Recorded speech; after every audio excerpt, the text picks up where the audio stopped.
Friends, तो आज हम आप लोगों से हिंदी साहित्य के इतिहास के विषय में चर्चा करेंगे। हिंदी साहित्य के इतिहास से क्या तात्पर्य है। हिंदी साहित्य का इतिहास शीर्षक अपने आप में ही 3 शब्दों हिंदी, साहित्य और इतिहास को समाहित किए हुए हैं। सर्वप्रथम साहित्य शब्द की ही विवेचना की जाती है। साहित्य ज्ञान राष्ट्र का संचित कोश साहित्य है। अर्थात मनुष्य जो भी सोचता है, चिंतन मनन करता है, एक दूसरे को आदान प्रदान करता है, उसे साहित्य कहते हैं। लेखन कला व कागज के चीनी आविष्कार से पूर्व मनुष्य ने अपने विचारों को मौखिक रूप से संकेतों के माध्यम से व्यक्त किया। तत्पश्चात मनुष्य ने चट्टानों, शिलालेखों, ताम्रपत्रों, भोजपत्रों आदि पर स्वयं को अभिव्यक्त किया। अपने विशिष्ट अर्थ में साहित्य शब्द अर्थ के गौरव से संयुक्त ललित साहित्य अर्थात काव्य, नाटक, कहानी, निबंध इत्यादि के लिए प्रयुक्त हुआ है। कभी कभी रस, अलंकार आदि से संबंधित शास्त्रीय ग्रंथ ही बहुधा साहित्य का विषय समझे जाते हैं। साहित्यस्य भाव साहित्यम अर्थात जिसमें साहित्य का मिलने का अथवा सभी के कल्याण का भाव मिले उसे ही साहित्य कहते हैं। डॉक्टर हजारी प्रसाद द्विवेदी ने साहित्य को मुख्यतः 3 श्रेणियों में विभक्त किया है। सूचनात्मक साहित्य, विवेचनात्मक साहित्य, रचनात्मक साहित्य। साहित्य के इतिहास के संदर्भ में साहित्य का जो वास्तविक अर्थ है उसका संबंध केवल मनुष्य द्वारा रचे गए रचनात्मक साहित्य से ही है। इसे साहित्य का संकुचित रूप भी कह सकते हैं।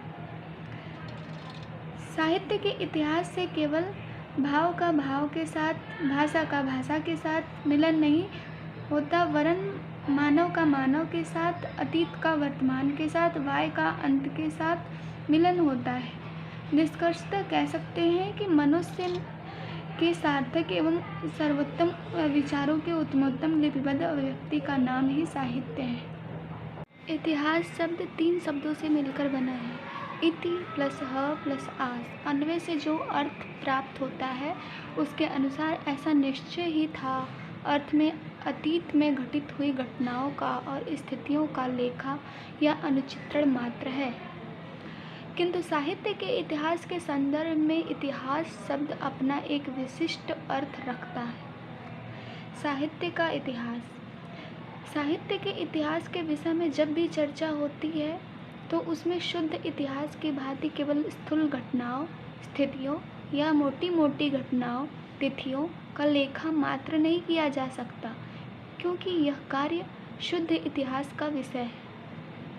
साहित्य के इतिहास के संदर्भ में उससे एक कदम आगे बढ़कर किसी विशेष युग में घटित होने वाले परिवर्तनों के अंतराल में विविध स्थितियों एवं मनोवृत्तियों की खोज की जाती है।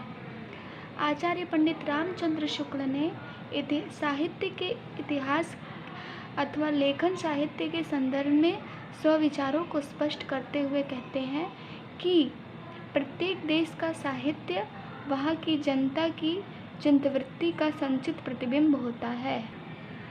आदि से अंत तक इन्हीं चिंतवृत्तियों की परंपरा को परखते हुए साहित्य से सामंजस्य दिखाना ही साहित्य का इतिहास कहा जाता है।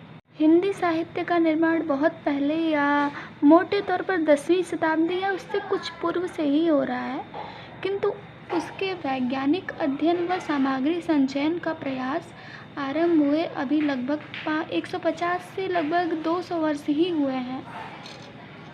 इतिहास लेखन का आरंभ ईसा की 19वीं शताब्दी के लगभग मध्य से ही होता है। साहित्य का इतिहास एक बृहद इतिहास है जिसमें विचारों एवं प्रवृत्तियों का परिस्थिति एवं वातावरण की पृष्ठभूमि में किया गया अध्ययन ही साहित्य का इतिहास का वैज्ञानिक अध्ययन करना है। तो फ्रेंड्स, मैंने आपको हिंदी साहित्य का इतिहास क्या है इसके बारे में बता दिया। अब हम आगे के वीडियो में चर्चा करेंगे कि साहित्य कितने प्रकार का होता है। धन्यवाद।